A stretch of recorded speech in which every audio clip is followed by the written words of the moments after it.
this Godzilla is the very definition of mean. He's not a good guy in this.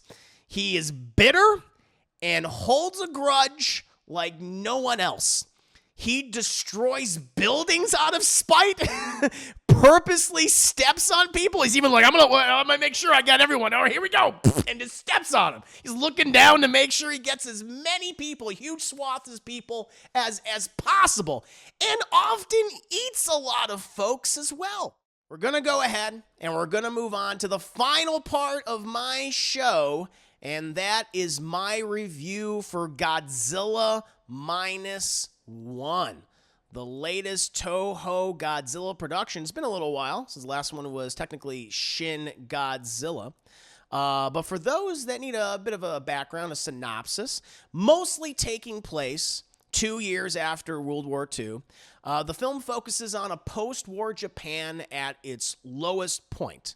And when a horrific giant monster baptized in the power of the atomic bomb lays waste to the weakened nation, a community comes together to try and stop the creature that they call Godzilla. Now, for those that don't know, I grew up a huge fan of Godzilla and kaiju movies. My obsession, originally started with dinosaurs. I was a dinosaur kid, Chad. I saw Jurassic Park and it was amazing. It blew my mind. I was getting dinosaur books out of the library. I love looking at pictures of dinosaurs, Chad. It was great. And since Godzilla is pretty much a giant mutant dinosaur, I was drawn to him.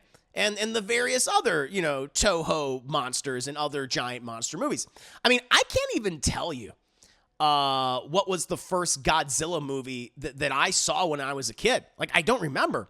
But I was an avid watcher of the various periods of Godzilla films. Everything from the 50s to the 70s, and then from the 80s into the 90s, Chad. The Showa and the Heisei period. I always mispronounce them, chat. But yeah, from the Showa period from the 1950s to the 1970s, and the Heisei period from the 80s and the 90s. I love those movies. I own those movies on VHS. I would rewatch them, chat.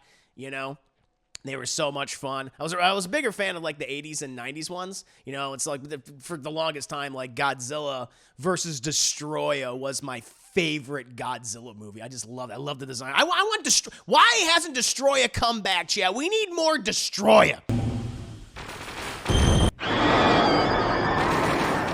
That's what we need right now. That'd be awesome. Now, and I watched the 1998 film in theaters, the American remake, chat. That's a lot of fish. That's a lot of fish.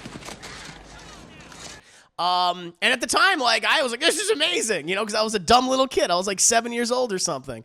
And I cried, when Godzilla died. I was like, no! Why did you do that? And then, several years later, when I started to, mature and my taste in film began to change, I look back, I'm like, that movie's terrible. That movie's not good. There's some interesting things, interesting ideas and moments, but not a good movie. Not a good movie.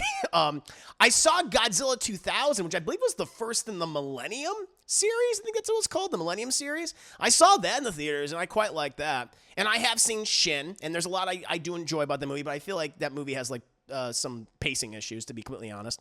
And obviously, the MonsterVerse films. And though I have not yet seen the Monarch series, which a lot of people are praising. I've heard some good things about that. And I have watched some Godzilla cartoons. I watched the original, I want to say Hanna-Barbera cartoon way back in the day. That was fun. And you know what? Honestly, the sequel series to Godzilla 98 was really good. It was done by the same studio that did Men in Black and stuff. And it was everything that probably what the movie should have been, where they have the Matthew Broderick character that doesn't look like Matthew Broderick. I forget what his name is, chat. Stephanopoulos, Greek name. Remember the egg at the end of the 98 Godzilla film? It was oh, there's sequel bait. Well, he ends up finding that egg in the animated series, but it imprints on him, and the Godzilla that came from the egg thinks Matthew Broderick is his mother and loves him. He's like, Mama! And so he's like, this is my son, Godzilla, and he kind of trains him. And him, along with all the other surviving members of the original film, I guess, right, and some new characters, they pretty much go around the world and they fight other kaiju and other monsters and all that. They even bring in like they have a Mecha Godzilla at one point in the series. Maybe some other recognizable Toho monsters. But like also just, him battling giant insects or whatever. Like it was actually pretty good. And I think it got canceled because, the 98 Godzilla film just, they of course they wanted to make that like a huge franchise and it just didn't work out. They had plans for a sequel though. I've talked about that before. But I like that 98 Godzilla series. Or excuse me, the animated series, I should say. I thought that was much better than the original movie. So safe to say, I'm a Godzilla fan. And I have my particular likes and dislikes and favorite films in the franchise. And with all that in mind, I went into -1 with pretty reasonable expectations and hoping for, at the very least, a pretty entertaining giant monster movie. But what I did not expect was one of the best, if not the best, Godzilla movie in the entire franchise. And I'm sure that sounds a little hyperbolic, but this film does so many things right that so many other kaiju movies and a lot of their more recent, MonsterVerse movies fail at. And that's providing us with human characters that we actually care about and are invested in. There are a number of characters that the film focuses on, but we primarily spent time with a former Japanese Zero pilot, Koichi, who was originally sent out to be a kamikaze pilot on an American target. But, he faked technical issues because he didn't want to die. And ends up landing on like a Japanese-controlled island where he first encounters Godzilla before he's exposed to nuclear radiation.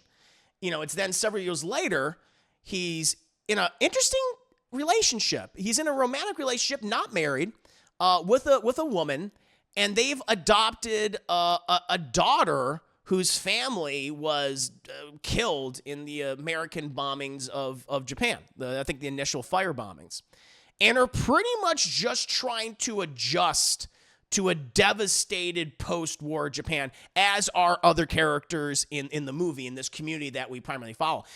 The film covers the cleanup efforts, the demilitarization of Japan, and just the day-by-day struggle of everyone from a very human perspective. All this is from a very human perspective.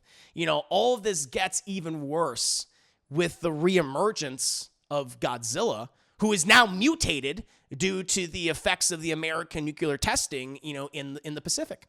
The film at this point becomes what I would describe as an early classic Steven Spielberg movie from the late 1970s.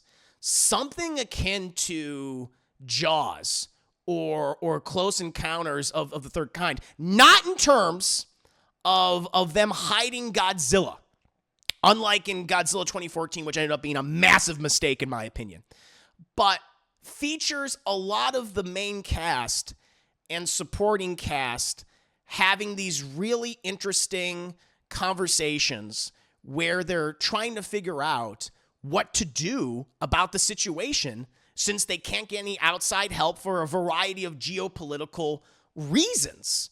It's like those scenes of those families or those citizens or those shopkeepers or the major leaders like in Jaws or Close Encounters. You're like, what is happening right now? Like they do that in this movie, and you instantly feel more invested in the human element of the film. And when Godzilla shows up, and he often does, or it, they don't even refer to as a he, they refer to Godzilla as an it. And when it often does, you are concerned. You're actually concerned about the human characters. And you feel horrible when they die, quite viciously and graphically, I might add. This Godzilla is the very definition of mean. He's not a good guy in this. He is bitter and holds a grudge like no one else. He destroys buildings out of spite, purposely steps on people. He's even like, I'm gonna make sure I got everyone. All right, here we go. And just steps on them. He's looking down to make sure he gets as many people, huge swaths of people as possible. And often eats a lot of folks as well. Yes, we do see some classic Godzilla moments like the iconic roar, the tail whip, and him biting a train. Like that's from like the original movie Gojira. But it's the atomic breath that is truly horrifying. They've redesigned it in such a way that it's pretty much an atomic bomb when it hits its targets and is as destructive as an atomic blast. They make it an event when he uses it, and often used around characters that we like, which makes it all the more terrifying. You know, it's like, oh, these amazing iconic moments from the series. Like, oh, he's gonna use his atomic blast. This is gonna be so good. Can't wait. You know, it's like, oh, it's a heroic thing. Like so much. It's and you know. In so many of the cases in which they present Godzilla's abilities. Here, it's just like, oh, God, no. It's like, please, no. And when he does, it's like, holy shit. The level of destruction is staggering, and you feel it. You feel it because you like these characters, and you don't want anything bad to happen to them, but bad things happen to them, and it's like, oh, my God. It's horrible. And in the best way possible. You know, there are some great action sequences and set pieces in the movie, both on land, in water, in the air. It feels like there was a lot of thought put into these action moments by the filmmakers. And there's always a costly human element to them that often involves, again, people dying. That raise the stakes of these moments, of these set pieces, and makes them feel really special, very special in my view. Now, if I have any criticisms of the movie, there are occasionally moments where the effects on Godzilla sometimes feel like almost like a little stiff. Like you'll notice when he's walking, he becomes, you know, it's like, it's just a little awkward. You know, now the thing is, it could be a stylistic choice, but it can also be just kind of like Godzilla struggling to move since his anatomy is just so mutated and unusual now. Like we see like an early, I don't want to spoil too much, but we see like an early proto version of Godzilla in the movie where he's much more fluid. He's much more fluid and moving around like more dinosaur-like. But then after, you know, he's exposed to nuclear radiation and atomic testing, he's definitely like, I don't really know what I'm doing anymore. Like he's a little like derpy in the way he's walking because he just has so much mass at this point. And maybe that's why, because now that his body and his anatomy is just so foreign to even him, he's just kind of like struggling. Like his movement's kind of like jerky at this point, right? That's what I can surmise. That's just pure speculation. It might bother some people. It may not bother other people. It didn't bother me for the most part, but I did notice, like, kind of like weird jerky movements occasionally. Now, this is another thing. We also learned the fate of a character later on in the movie, and I don't want to say too much about that since it's a big spoiler, but all I'll say is I was a little surprised by it, and I was like, how the hell did that happen? How are they here? So I don't want to say too much, but I was a little surprised by that. However, other than those two complaints, you know, so much of this movie is fantastic.